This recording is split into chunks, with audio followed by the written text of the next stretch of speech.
Comment ressentez-vous la crédibilité que donne ce marché à la nouvelle phase qui s'ouvre? Pour moi, il y a au moins deux enseignements. Le premier, alors que les droits de douane des exportateurs européens, enfin chinois en l'occurrence là, sont diminués franchement, c'est les actions américaines qui montent le plus. Ça montre bien que les mesures de rétorsion qu'avaient prises les Chinois ont fait mouche.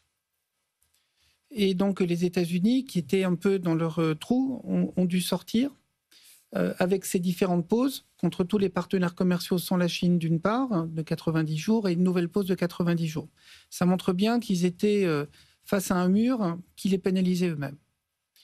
Deuxièmement, dans les négociations, on savait que la troupe américaine, ceux qui venaient négocier au nom des États-Unis, dont Scott Bessent, souhaitait une mesure phare qui était l'arrêt du boycott des exportations des terres rares, les 7, qui venaient, si elles devaient continuer ces sanctions, à pénaliser l'ensemble de la chaîne AOT de tout ce qu'on appelle la technologie au sens large. Ça va jusqu'au militaire. Un avion F-35 ne peut pas décoller s'il n'y a pas de métaux rares par derrière. Et ça, ils l'ont obtenu.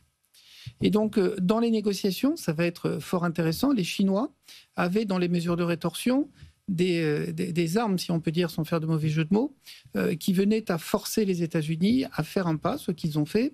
Donc là, on est dans une vraie période de négociation, dans ce qu'on appelle le transactionnel, par opposition à d'autres mesures de type idéologique, et on va continuer d'osciller entre les deux. Mais là, c'est une mesure qui montre que c'est surtout pour les États-Unis que c'est une bonne nouvelle, à la fois pour le commerce international et les chaînes de valeur ajoutée, et pour les grandes technologies qui montent 2 fois plus que le reste du marché.